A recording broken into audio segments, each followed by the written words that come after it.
اعوذ باللہ من الشیطان الرجیم بسم اللہ الرحمن الرحیم۔ کتاب علل الشرائع جلد اول صفحہ نمبر 68۔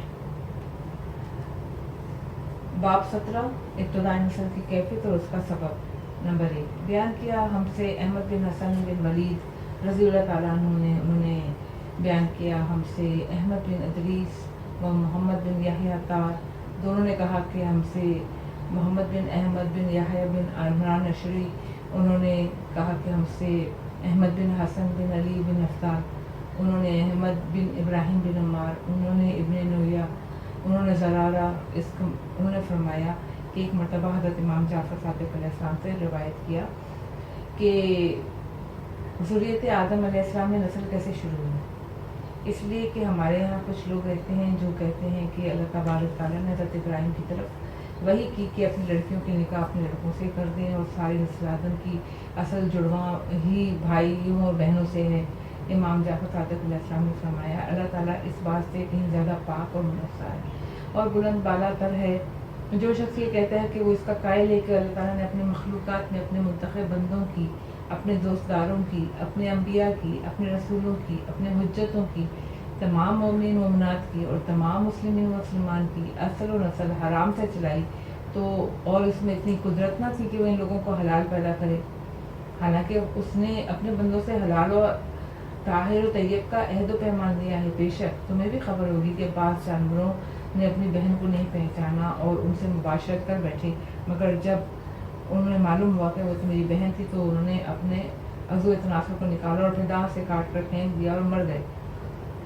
زرارہ کا بیان ہے کہ پھر میں نے حضرت حوا علیہ السلام کے خلقت کے متعلق پوچھا اور کہا کہ ہمارے یہاں کچھ لوگ کہتے ہیں اللہ تعالیٰ نے حضرت حوا علیہ السلام کو حضرت آدم کی بائیں جانب بالکل آخری پسلی سے پیدا کیا، تو آپ نے فرمایا کہ اللہ تعالیٰ اس بات سے کہیں پاک و برتر ہے جو یہ شخص کہتا ہے کہ وہ اس کا قائل ہے کہ اللہ تعالیٰ میں اتنی قدرت نہ تھی کہ حضرت حوا علیہ السلام کو حضرت آدم کی پسلی کے علاوہ کسی اور چیز سے پیدا کرتا اور اس نے اہل طعن و تشنیع کے اعتراضات کے لیے دروازہ کھول دیا۔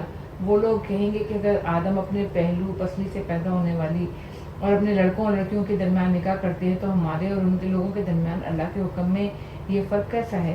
پھر آپ نے فرمایا سنو، اصل بات یہ ہے کہ جب اللہ تعالیٰ نے آدم علیہ السلام کو مٹی سے پیدا کیا اور حکم دیا کہ ملائکہ نے انہیں سجدہ کیا تو پھر ان پر نیند طاری کر دی اور پھر ایک نئی مخلوق ان کے لیے پیدا کی اور اسے ان کے پہلو میں لٹا دیا تاکہ عورت مرد کے تابع رہے۔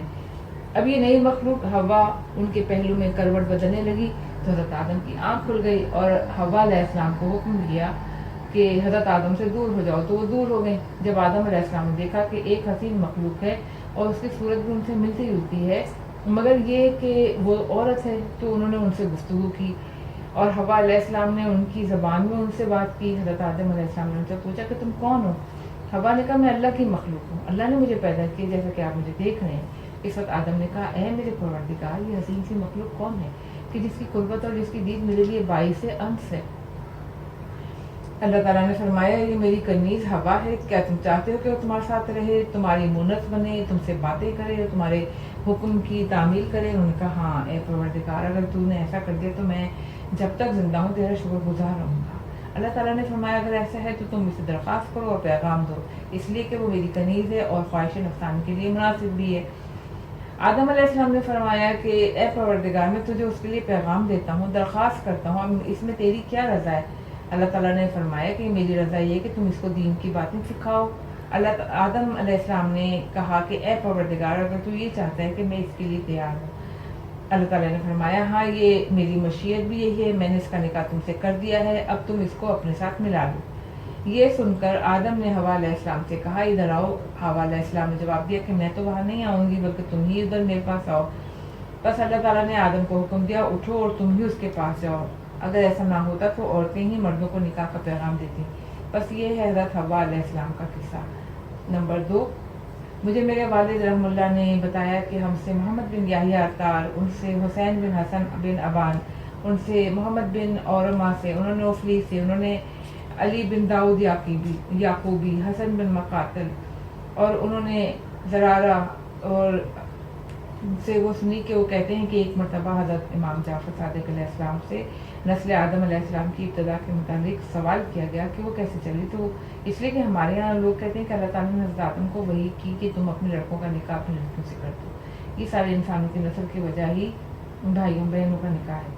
امام جعفر صادق علیہ السلام نے فرمایا کہ اللہ تعالیٰ اس سے بالاتر ہے، اور جو یہ کہتا ہے وہ اس بات کا قائل ہے کہ اللہ تعالیٰ نے اپنے بندوں، اپنے دوستوں، اپنے انبیاء، اپنے رسولوں، مومن مومنات، مسلمان مسلمان کو حرام سے پیدا کیا، اور اس میں اتنی قدرت نہیں تھی کہ وہ ان لوگوں کو حلال سے پیدا کرے. حالانکہ اس نے ان لوگوں سے حلال و طاہر و طیب پر عہد و پیمان لیا ہے. خدا کی قسم یہ بات منکشف ہوئی ہے کہ بعض جانور بھی ایسے ہیں کہ انہوں نے بہن کو نہیں پہچانا اور جستی کھائی، اور جب انہیں معلوم ہوا تو انہوں نے اپنے عزیز تناسل کو نکالا اور اپنے دانتوں سے کاٹ کے پھینک دیا اور مر گئے. اور دوسرے جانوروں کے متعلق انکشاف ہوا کہ اس نے اپنی ماں کو نہیں پہچانا، اس سے بھی یہی حرکت کر بیٹھا، مگر جب پتہ چلا تو اس نے بھی ایسے ہی کیا. پھر بھلا انسان جو انسان ہے، جانور نہیں ہے، اللہ تعالیٰ نے اس کو علم و فضل عطا کیا ہے، اس کے لیے یہ بات کب جائز ہے؟ سنو، اصل بات یہ ہے کہ جیسا کہ تم دیکھتے بھی ہو کہ انسانوں کا ایک گروہ اہل بیت نبوت کے علم سے منہ موڑے ہوئے ہے، اور علم وہاں سے لیتا ہے جہاں سے اسے لینے کا حکم نہیں ہے. اس لیے وہ لوگ اس پستی کو پہنچتے ہیں جو تم دیکھ رہے ہو کہ یہ جہالت و گمراہی میں مبتلا ہے. حقیقت ماضی میں ابتدائی خلقت سے جو اشیاء کا نظام قائم ہے وہی مستقبل میں تابت قائم رہے گا.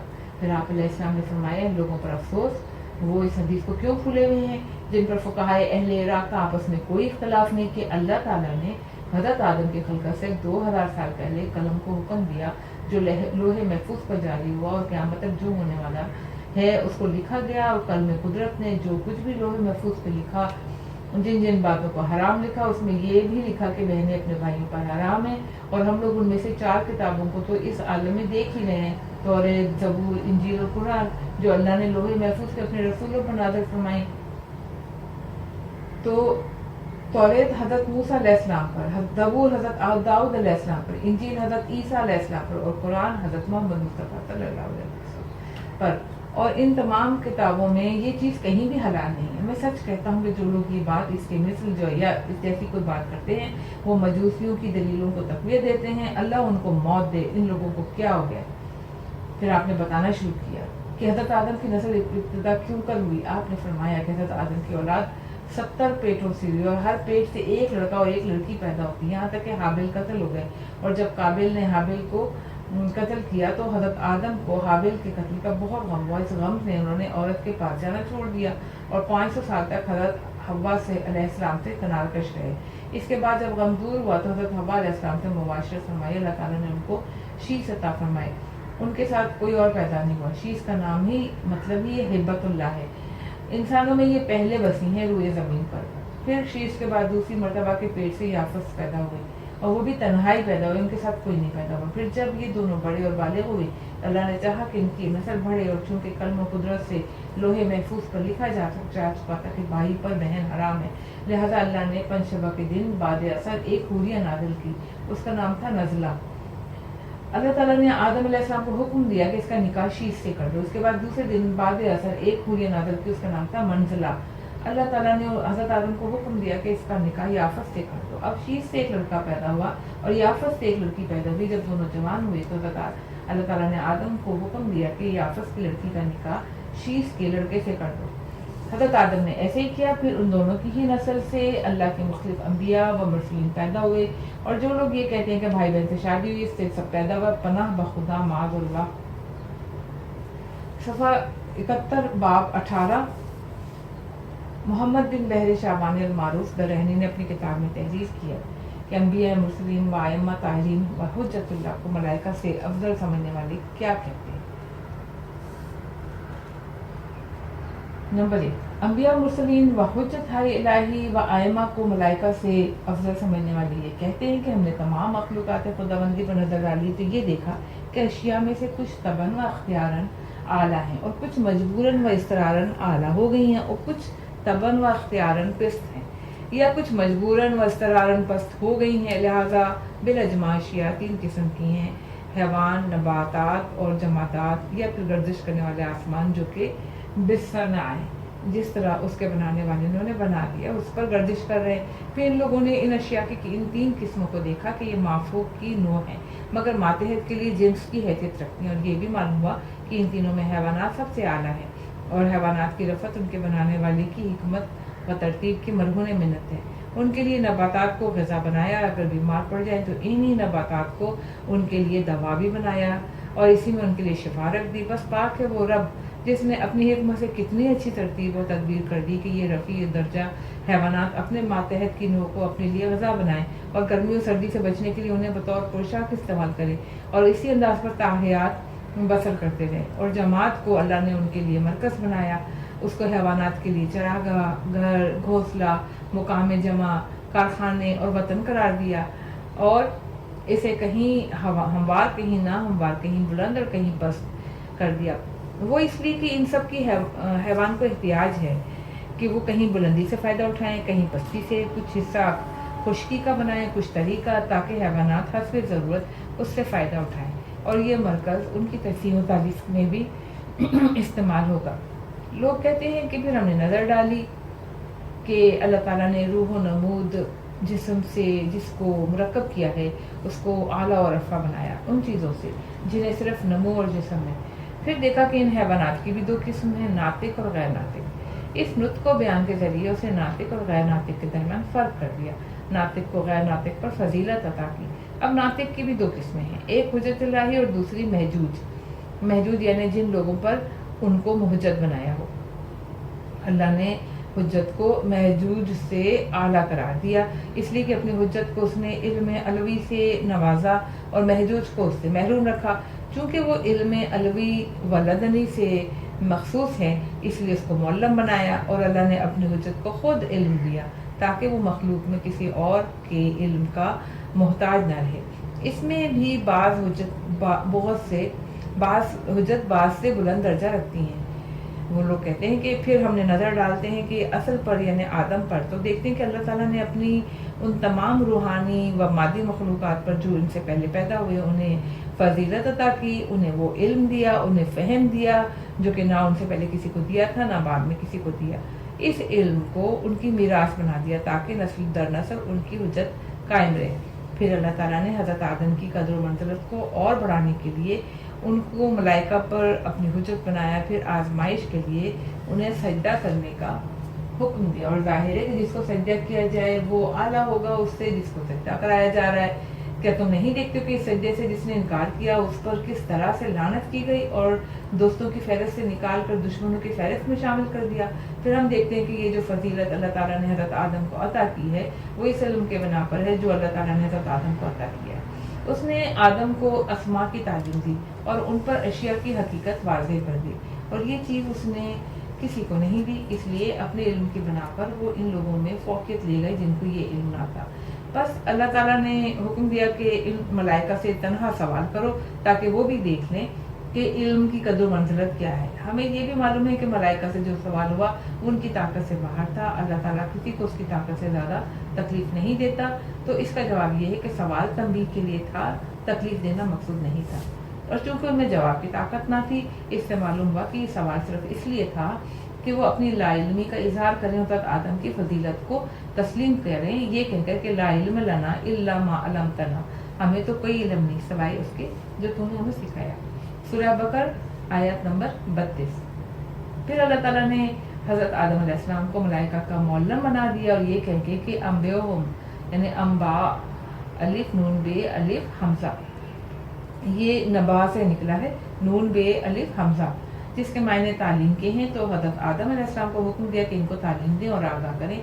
ملائکہ کے لیے یہ کہ وہ اسے سنیں اور اسے دیکھیں۔ پھر آپ اگر ان لوگوں میں سے کسی کی یہ رائے ہے کہ استاد سے شاگرد، واقفیت دینے والے سے واقفیت حاصل کرنے والا، معرفت کرانے والے سے معرفت حاصل کرنے والا افضل ہے، تو یہ اللہ تعالیٰ کی حکمت اور تربیت کے برعکس ہے۔ پھر تو اسی کی رائے پر قیاس کرتے ہوئے یہ بھی ہو کہ زمین میں جو مرکز ہے وہ ان نباتات سے افضل ہے جن کو اللہ نے حیات و نمود اور روح عطا کی، اور غیر ناطق اور غیر مکلف اور امر و نہیں کی قید سے آزاد حیوانات ان حیوانات سے افضل ٹھہرتے ہیں جو ناطق، مکلف اور امر و نہیں کے پابند ہوں۔ وہ حیوانات جو محجوج ہیں وہ اس حجت سے اعلیٰ افضل ہو گئے جو حجت اللہ علی الخلق ہیں، اور متعلم معلم سے بلند مرتبہ ہو گیا۔